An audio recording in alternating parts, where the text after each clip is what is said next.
아멘.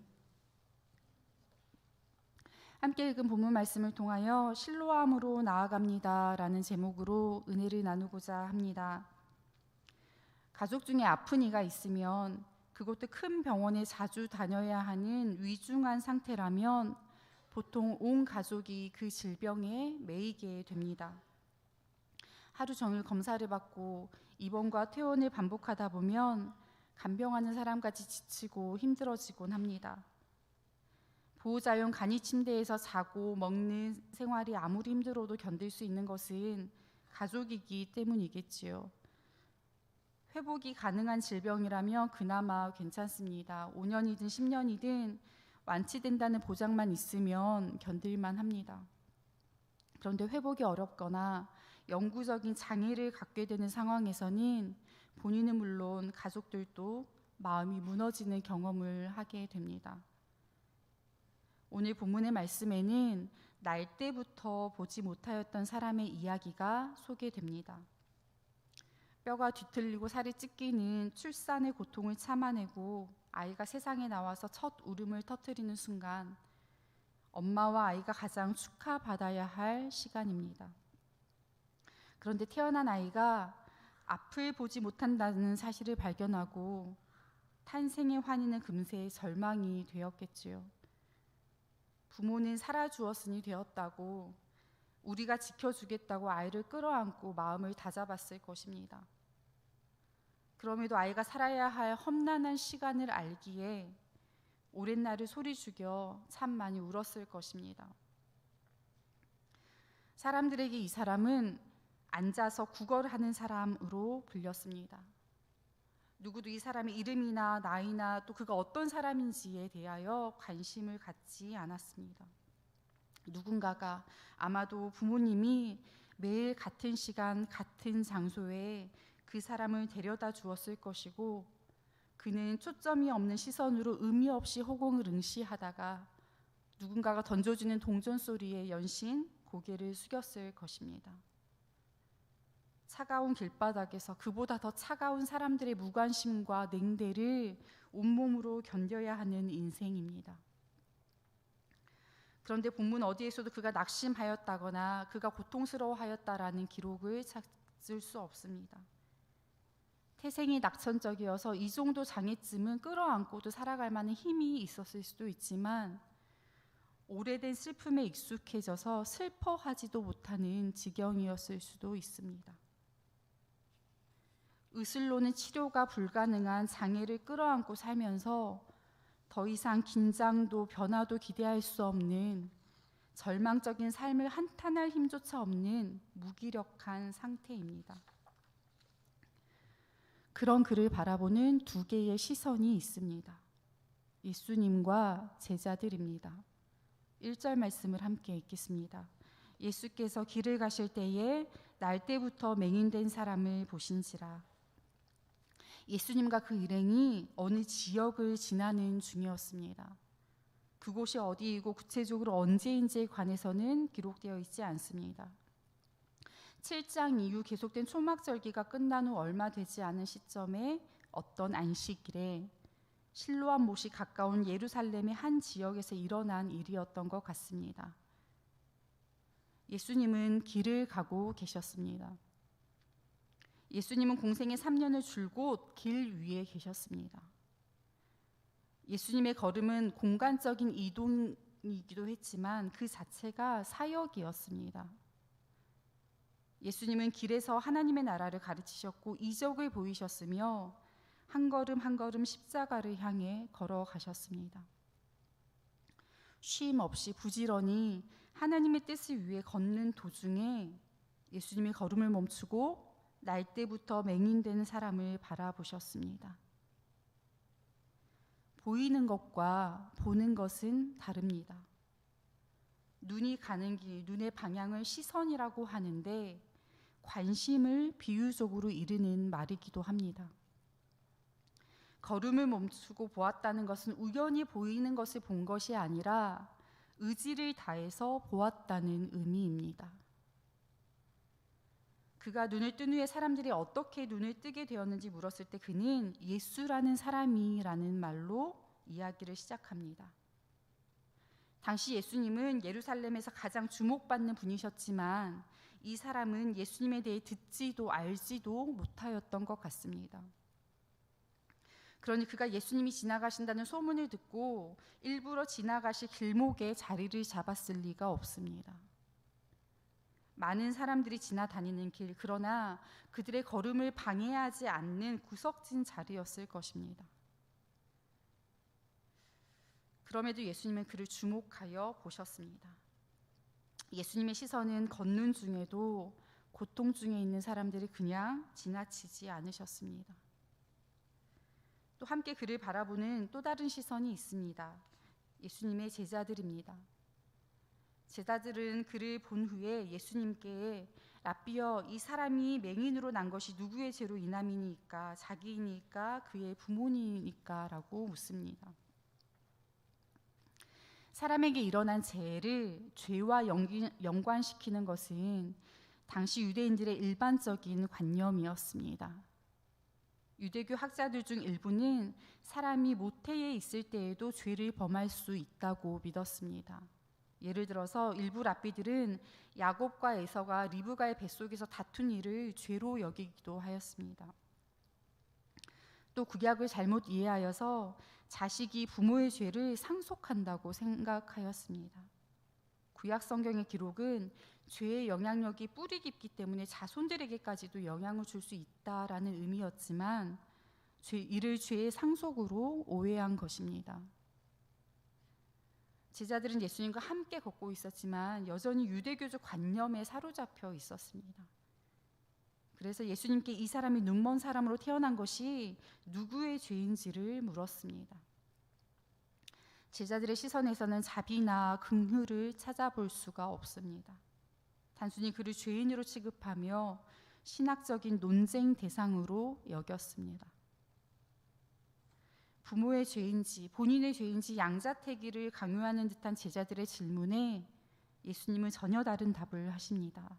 3절 말씀을 함께 읽겠습니다. 예수께서 대답하시되 이 사람이나 그 부모의 죄로 인한 것이 아니라 그에게서 하나님이 하시는 일을 나타내고자 하심이라. 아멘. 예수님은 이 사람의 장애를 하나님의 계획과 연결시키십니다.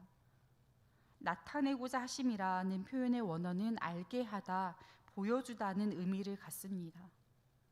이 사람을 통해서 하나님이 어떤 분이신지를 알게 하시겠다는 말씀입니다. 사람들의 관심은 온통 이 사람이 장애를 갖고 태어난 원인과 배경에 있었습니다. 과거에 그 자신이 혹은 그의 부모에게 무슨 일이 있었는가 하는 것입니다. 그런데 예수님의 관심은 하나님께서 이 사람을 통해 무엇을 하실 수 있는가에 있었습니다. 존재를 통해 하나님을 영화롭게 하고 영원토록 하나님을 즐거워하는 것, 우리가 사람의 제일되는 목적으로 고백하는 바입니다. 예수님의 관심은 이 사람이 가진 장애가 아니라 이 사람의 존재였습니다. 예수님은 사람을 바라보실 때 그 사람의 결함이나 결핍이 아니라 존재를 바라보시는 분이시기 때문입니다. 장애의 원인을 찾으려 했던 예수님의 제자들처럼 우리는 때로 누군가의 불행에 대해 설명할 수 있다고 착각합니다. 그리고 섣불리 조언하려 합니다. 우리는 이러한 논쟁이, 이러한 조언이 상처받은 이들에게 쓰고 가혹한 폭력일 수 있음을 기억해야 합니다. 로마서 12장 15절에서 주님은 즐거워하는 자들과 함께 즐거워하고 우는 자들과 함께 울라고 말씀하십니다. 마주한 슬픔으로 인해서 숨이 넘어가도록 울고 있는 사람들에게 필요한 것은 신학적인 해석이나 조언이 아니라 주님의 마음으로 함께 끌어안고 울어주는 사람의 온기입니다. 예수님이 이 사람을 통해 어떻게 하나님의 영광을 드러내실지 말씀하여 주십니다. 4절 5절의 말씀을 함께 읽겠습니다. 때가 아직 낮임에 나를 보내신 이의 일을 우리가 하여야 하리니 밤이 오리니 그때는 아무도 일할 수 없느니라. 내가 세상에 있는 동안에는 세상의 빛이로라. 아멘. 예수님은 때가 아직 낮이기에 자신을 보낸 분의 일을 해야 한다고 말씀하십니다. 또 어둠이 곧 올 것인데 그때는 아무도 일할 수 없고 예수님이 세상에 있는 동안에는 자신이 세상의 빛이라고 말씀하십니다. 제자들의 질문과는 어울리지 않는 답변으로 들릴 수 있습니다. 그런데 이 말씀 안에 예수님이 그리스도이심 그 정체성이 드러납니다.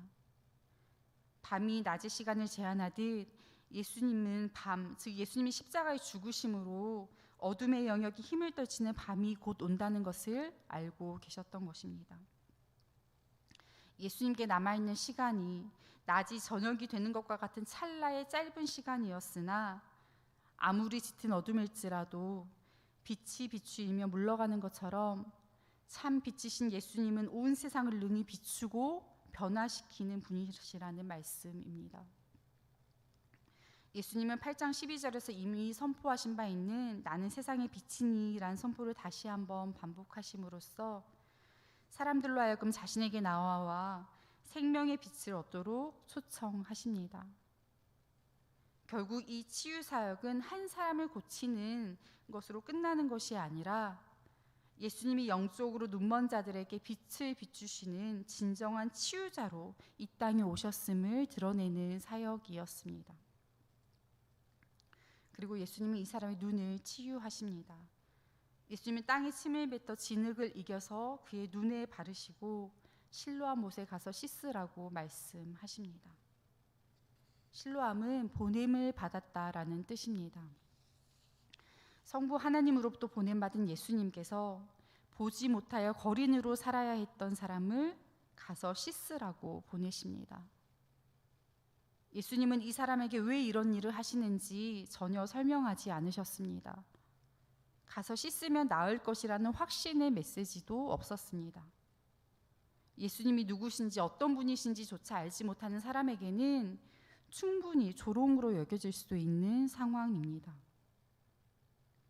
그러나 그는 예수님의 말씀을 듣고 실로암으로 갔습니다. 온전하지 않은 몸을 비틀거리며 아슬아슬하게 걷는 걸음이었을 것입니다. 어쩌면 나음에 대한 기대라기보다는 단순히 더럽혀진 눈을 씻기 위함이었을 수도 있습니다. 어쨌든 예수님의 말씀대로 순종했고 도저히 불가능한 일, 기대조차 할 수 없었던 일이 일어났습니다. 보이지 않던 그의 눈이 보게 된 것입니다. 운명이라고 여기며 체념할 수밖에 없었던 장애가 그의 인생 밖으로 내던져지고 어머니의 뱃속에서 태어날 때 누리지 못하였던 탄생의 환희가 다시 경험되어지는 재탄생의 순간이었습니다. 그가 밝은 눈으로 돌아왔고 사람들은 술렁이기 시작했습니다. 이웃 사람들, 그가 전에 거지인 것을 보아온 사람들이 이 사람이 누구냐, 앉아서 구걸하던 사람이 아니냐라고 하였습니다. 어떤 사람은 이 사람이 그 사람이다였고 또 어떤 사람은 그가 아니라 그와 비슷한 사람이다라고 하였습니다. 이에 고침받은 사람은 자기가 맞다고 대답합니다. 예수님이 그 현장에서 이 사람의 눈을 고친 것이 아니었기 때문에 사람들은 그의 눈이 어떻게 떠졌는지 알지 못했을 것입니다. 사람들이 어떻게 눈이 떠졌는지 묻자 그는 예수라 하는 사람이 고쳤다고 대답합니다. 또 사람들이 예수가 어디 있느냐고 묻자 알지 못한다고 대답하였습니다.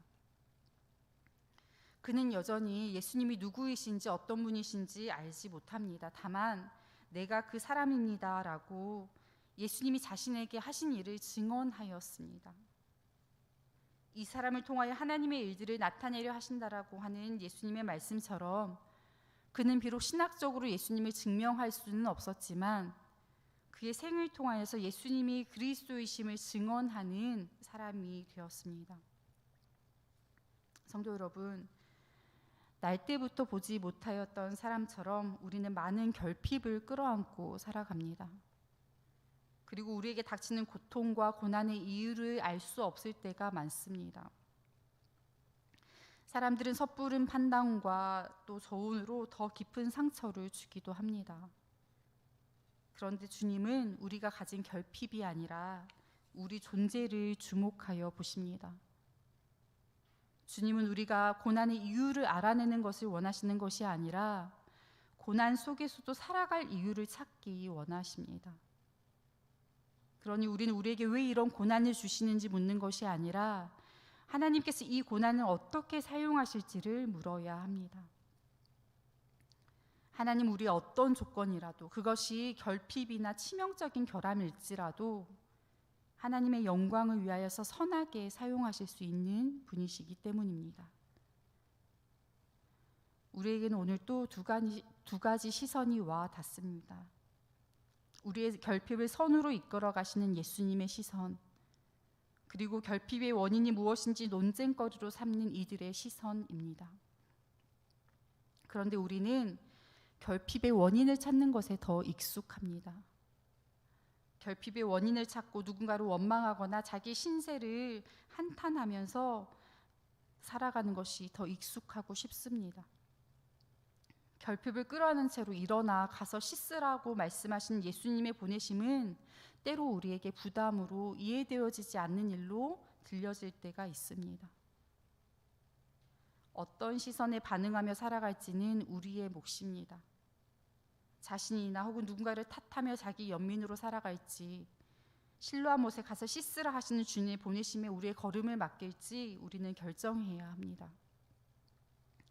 주님의 부르심과 보내심이 때로는 이해되어지지 않고 당장 눈에 보이는 변화가 없을지라도 결핍 가운데 놓인 우리를 주목하여 보시는 주님의 선한 눈빛에 그 시선과 눈 맞추며 살아야 하겠습니다. 그리고 주님이 가서 씻으라 하실 때 보고 있으나 보지 못할 때 영적 어둠의 자리에서 일어나 의지를 다해 실로함으로 빛이신 예수님께로 나아가는 저와 여러분이 되기를 소망합니다. 기도하겠습니다. 주님, 우리는 눈이 있으나 보지 못하였고 귀가 있으나 듣지 못하였고 입이 있으나 말하지 못하였습니다. 주님보다 우리가 가진 결핍을 더 크게 보았기 때문입니다. 주님, 이제 보기를 원합니다. 빛이신 주님을 바라보고 구원의 복된 소식을 들으며 그리스도이신 예수님을 증언하기를 소망합니다. 우리의 결핍이 당장 해결되지 않고 오히려 더 부각되어 보일 때라도 선한 눈빛으로 우리의 존재를 바라보시는 주님을 의식하며 살게 하시옵소서. 우리의 결핍을 통하여 하나님의 영광을 나타내시는 주님의 선하심으로 인해 내가 바로 그 사람입니다 라고 고백하는 그리스도의 증인으로 살기를 원합니다. 고난의 이유를 알기 원하였던 우리가 이제는 고난 속에서 살아갈 이유가 되시는 주님을 발견함으로 정답 없는 인생을 살아갈 용기와 힘을 얻습니다.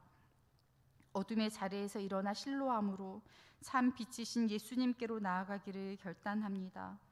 때로 이해되지 않는 보내심일지라도 순종하게 하시고 다시 주저앉거나 뒤돌아서지 않도록 믿음을 더하여 주시옵소서. 우리 구주 예수 그리스도의 이름으로 기도합니다. 아멘.